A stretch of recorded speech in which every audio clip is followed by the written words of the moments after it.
Prince William is reportedly formulating a plan to finally strip Prince Harry and Meghan Markle of their HRH titles. It's the royal bombshell shaking the palace walls. Meghan Markle, once the glittering Duchess of Sussex, is now facing the ultimate royal punishment. Her title, gone. Yes, you heard that right. After years of headlines, Netflix deals, private jets, and podcast confessions, Meghan is no longer just under public fire. The House of Lords has officially moved to strip her of every royal title she holds. This isn't gossip, folks. This is the cold hand of British power snapping back. But here's where it gets even more jaw-dropping. Insiders claim it wasn't just the political machine turning on Meghan. Prince William himself may have quietly backed the move, setting into motion a chain of events Meghan never saw coming. And wait until you hear the real reason this push exploded now. After all these years, trust me, it's not what the headlines are telling you.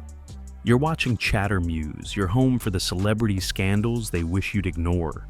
So don't blink, don't skip, and make sure you like, comment, and subscribe. Because what's coming next will leave you questioning everything you thought you knew about the royal fallout. Meghan Markle has been very brazen recently with the use of the HRH. Now, royal fans will know in 2020, during the negotiations for Harry and Meghan to leave royal duties, it was agreed with Queen Elizabeth that they will not use the HRH title. And if you thought Meghan's public image was the only thing under attack, think again. This didn't start with a viral Twitter storm or a screaming headline on the Daily Mail. No, it began in the quietest corners of British power, where whispers hold more weight than 1,000 front-page scandals. Inside Westminster, insiders describe a slow build, a simmering frustration tucked behind closed doors. Politicians, lords, even senior aides began exchanging careful glances, trading murmured concerns. Why is Meghan still using the Duchess title? Didn't she agree to drop it back in 2020? For months, maybe even years, these concerns stayed hidden, overshadowed by flashier royal headlines.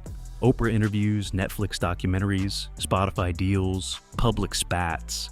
But behind palace walls and under the vaulted ceilings of Parliament, something was shifting.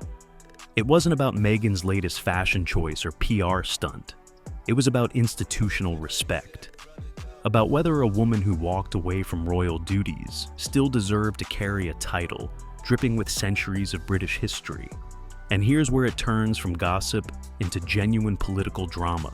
Because this time, it wasn't just palace insiders muttering in frustration. It was formal.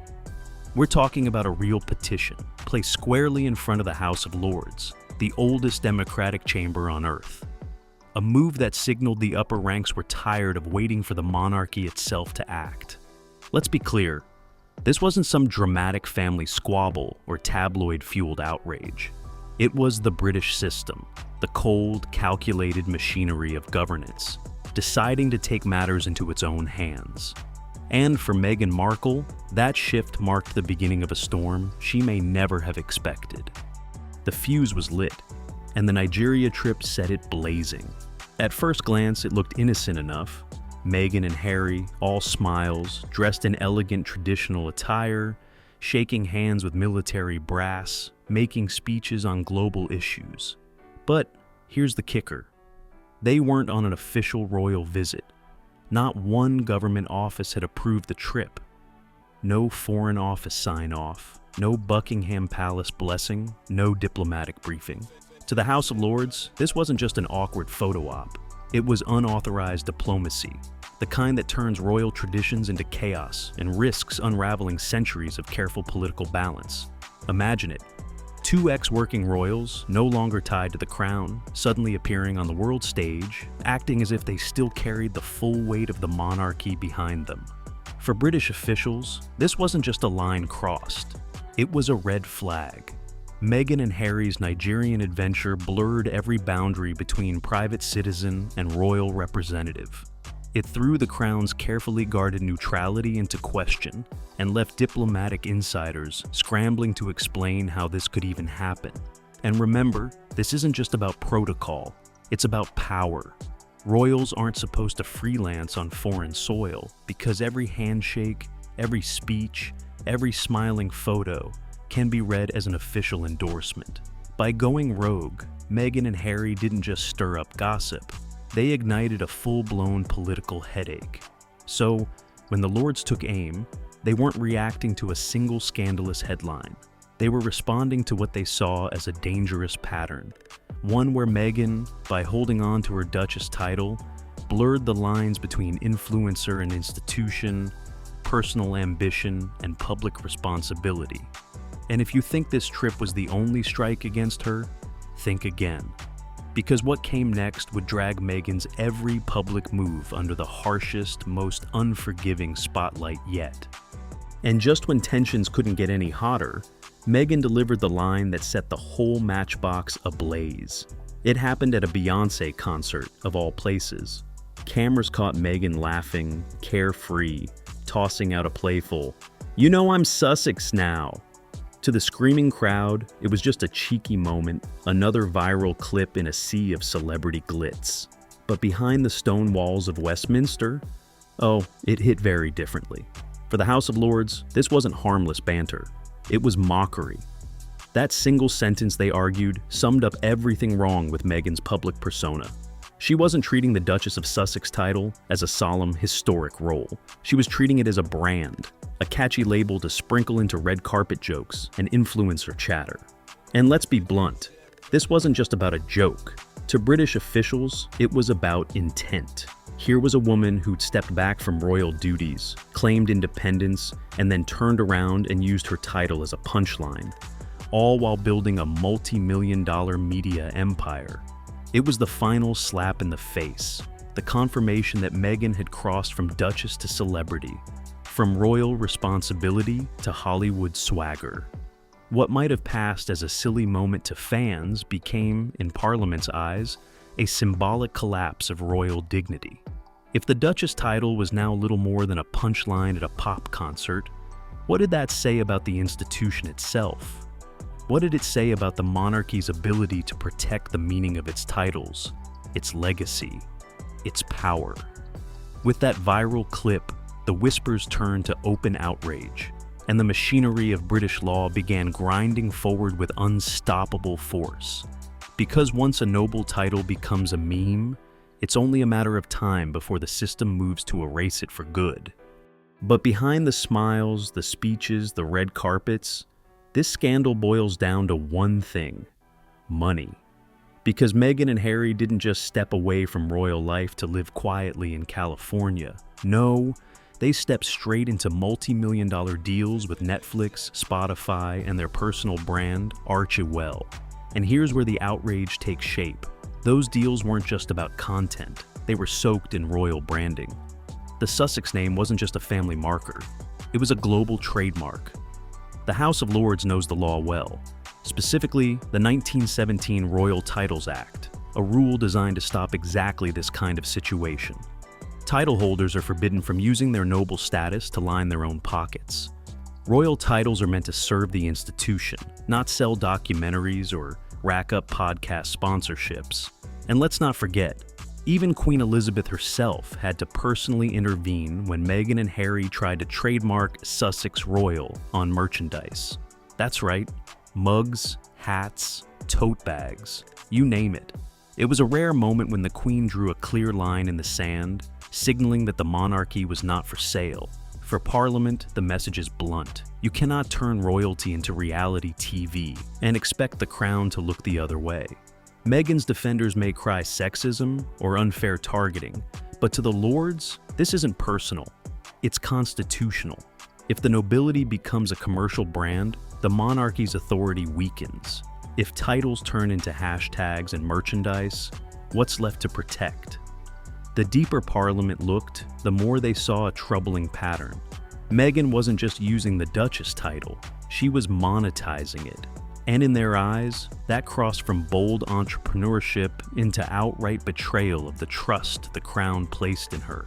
And so, the push to strip her of every remaining title gained not just moral urgency, but legal teeth. And if you thought the Nigeria trip and Netflix deals were the heart of the controversy, oh no, the real storm started the moment Meghan sat down with Oprah. It was a media earthquake. Meghan accusing an unnamed royal of racism, opening up about her mental health struggles, and painting the monarchy as an institution stuck in the past, unwilling or unable to protect her. For millions watching at home, it was raw, emotional, unforgettable. But for Parliament, it wasn't just a bombshell interview, it was institutional sabotage. The House of Lords saw the fallout unfold in real time. Overnight, the monarchy's image wasn't just bruised, it was battered on the global stage. Suddenly, Buckingham Palace wasn't just the backdrop of pageantry and tradition. It was thrust into the glare of a global reckoning on race, mental health, and power. And here's what Parliament couldn't ignore. Meghan still held her Duchess title through it all.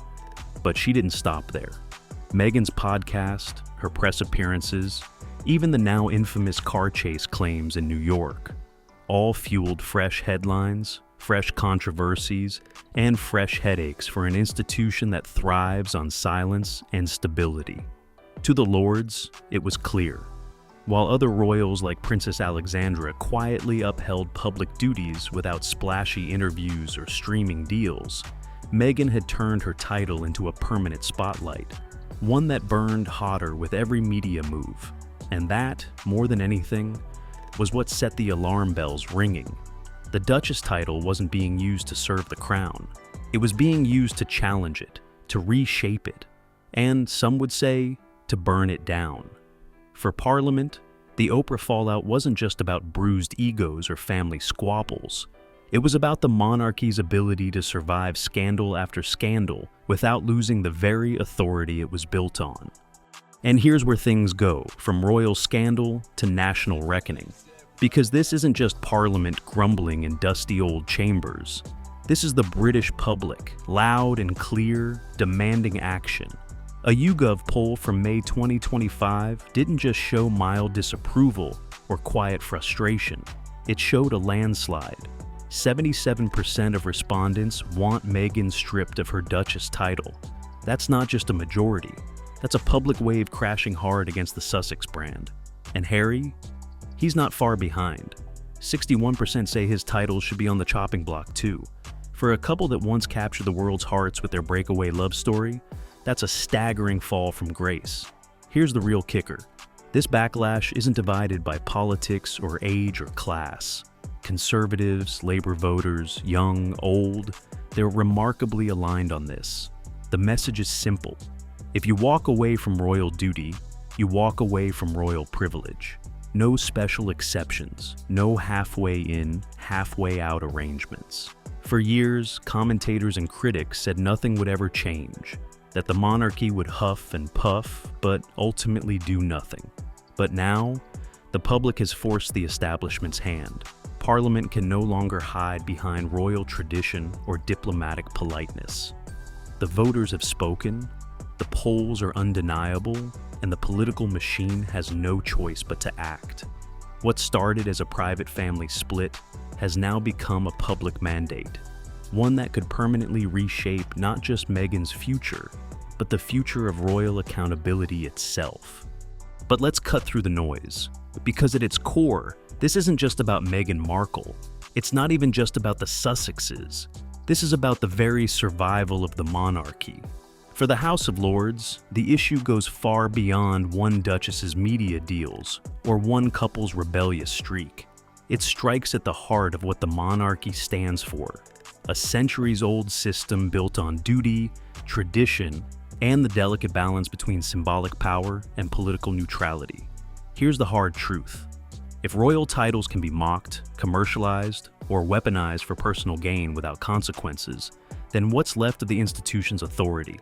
What's left of the reverence, the trust, the constitutional weight that holds the monarchy in place? To Parliament, this is more than a PR crisis. It's an existential test.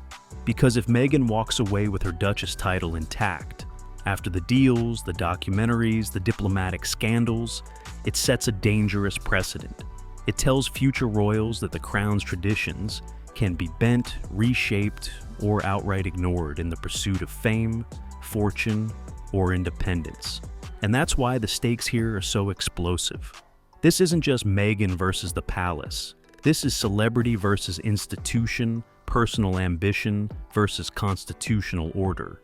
If the monarchy can't defend its own titles, if it can't uphold the meaning behind its most sacred symbols, then it risks sliding into irrelevance, another old world relic swallowed by the age of influencers and viral fame. For the House of Lords, this isn't about revenge, it's about survival.